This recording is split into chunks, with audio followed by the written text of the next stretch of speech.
The federal government has secured a World Bank facility worth $800 million as part of palliative measures to mitigate the negative effects of the planned removal of the petroleum subsidy in June 2023. The Minister of Finance, Budget and National Planning, Zainab Ahmed, made the announcement while fielding questions from State House reporters after the weekly Federal Executive Council in Abuja.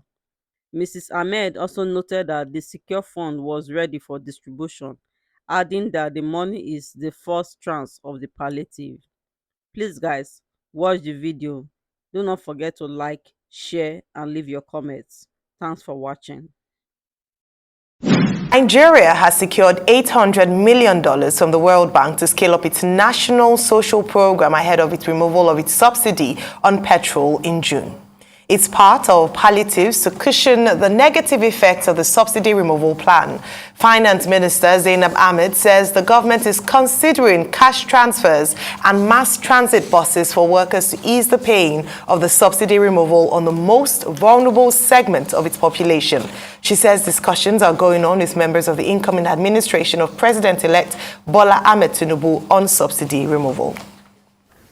We've secured some funding from the World Bank. That is the first tranche of palliatives that will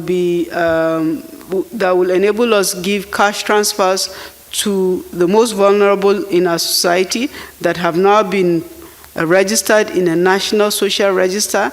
Today, that register has a list of 10 million households. 10 million households is equivalent to about 50 million Nigerians. But we also have to raise more resources to enable us do more than just the cash transfers, and also in our engagements with the various stakeholders, the various kind of asks that we have go beyond the requirement of just giving cash transfers. Labour, for example, might be looking for mass transit for its members. So there are several things that we're still planning and working on. Some we can start executing quickly, some are more medium term. Well, there we have the Minister of Finance, Zainab Ahmed, speaking about the plans of the government with regards to the removal of subsidy come June 2023 in line with the provisions of the PIA. Doctor, your thoughts on this? Well, we've been on this subject forever. The only new piece of information is the Minister of Finance, Budget and National Planning, Ms. Ahmed, telling us that now we have $800 million from the World Bank, and that the $800 million from the World Bank is ready for disbursement.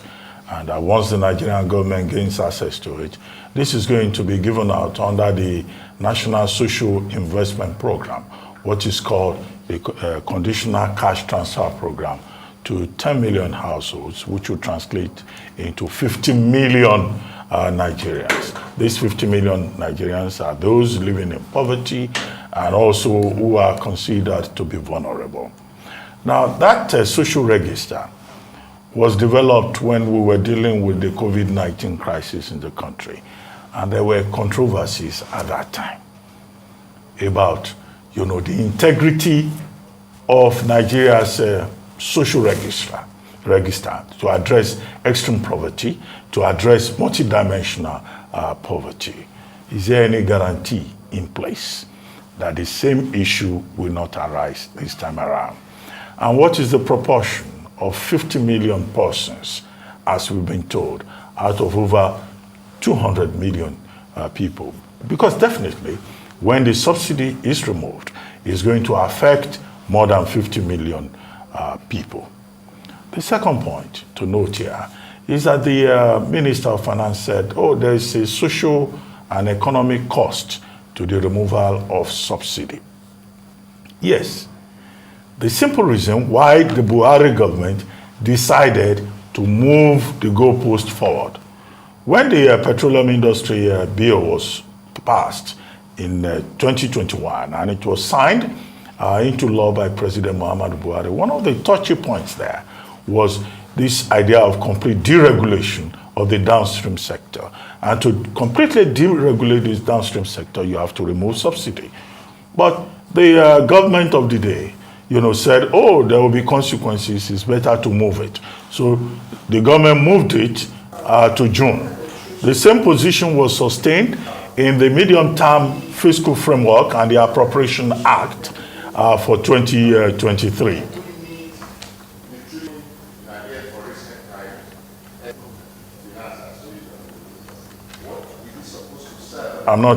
There's an echo. I'm not hearing myself. I don't know why that is the case. Okay. In other words, the point I'm trying to make is that this is also a matter of law. And what the Minister of Finance was doing there, she was saying, more or less, that, look, this is the PIA, this is the Appropriation Act 2023, the same law that the Buhari government decided to move forward. Hence, she says, we're talking to the new government. So if the new administration comes in and it doesn't immediately remove subsidy, then it becomes an act of illegality, per se, as it were. So would the new administration also come and tell Nigerians, oh, we need to settle in and we will move it again? This is the big issue here that we are confronted with will be an indication of crisis with policy implementation. What is the third point? The third point is that we've been through this route before. In 2012, the Jonathan administration, going the same route of deregulation, which was starkly resisted by the same people who are in power now, who are now talking about subsidy, introduced what was called SureP, a reinvestment program. Money that will be saved will be used to provide palliatives.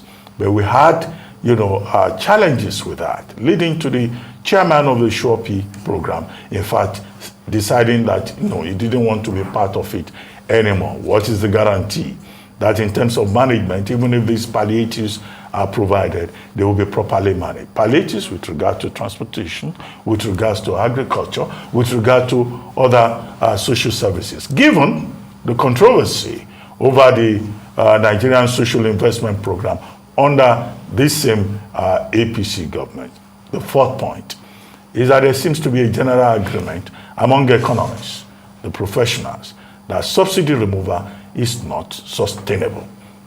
In 2022 alone, in 11 months, Nigeria spent over 3 trillion naira on subsidy, otherwise called under recovery. But in the new dispensation, that cannot be sustained.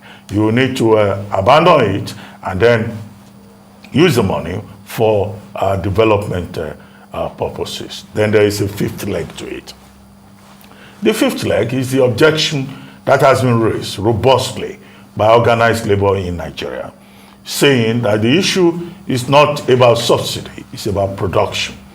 Organized labor, the Nigerian Labour Congress, through its spokespersons, says that if subsidy is removed, there will be a crisis in Nigeria.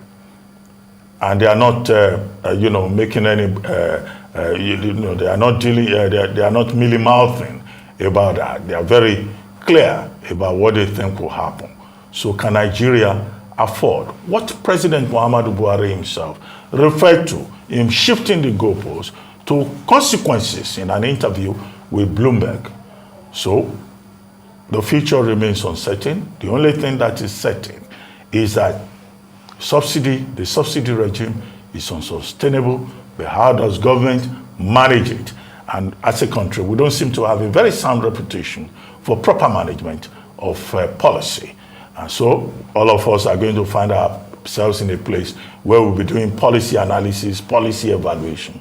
We did it with the redesign of national currency. We have not fully recovered from that. And now we have this other issue facing us.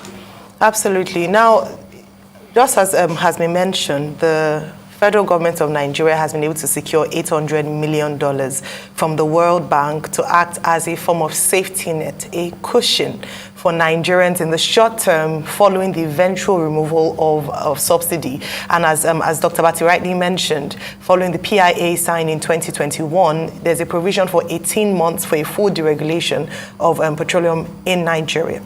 Now, the World Bank has not hidden its position on fuel subsidy, not just in Nigeria, but other African countries like that. However, in Nigeria, it has consistently maintained that Nigeria could perform better, especially bottom line and the economy, if subsidy is fully removed. Therefore, this support towards that, this intervention is not a surprise.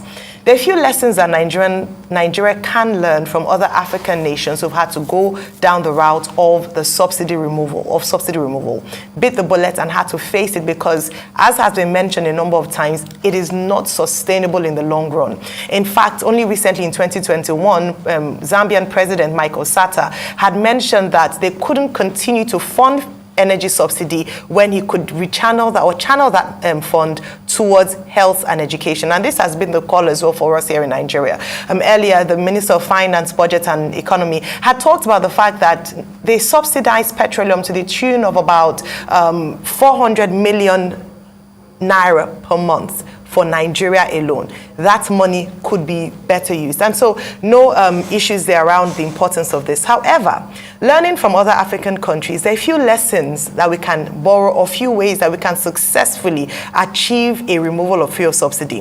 One of which is what is, this securing of the $800 million fund from World Bank to cushion the effect.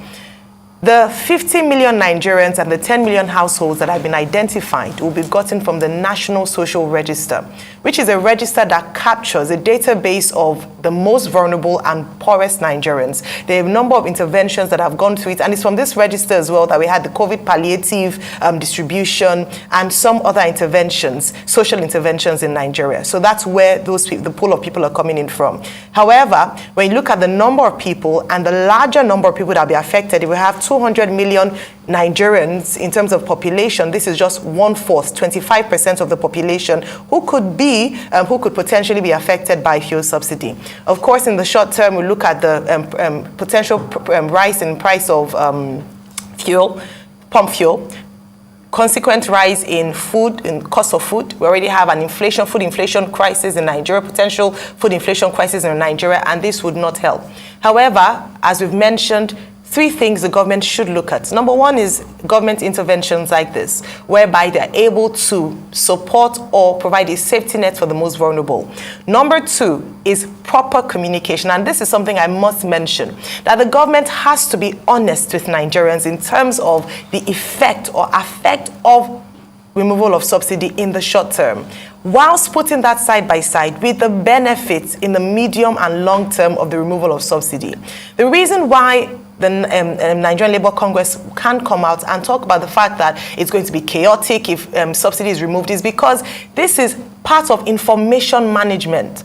When you have people saying that don't remove subsidy is going to be terrible for Nigerians, then there's a resistance by the people because they see it as just the government exacerbating the hardship of Nigerians.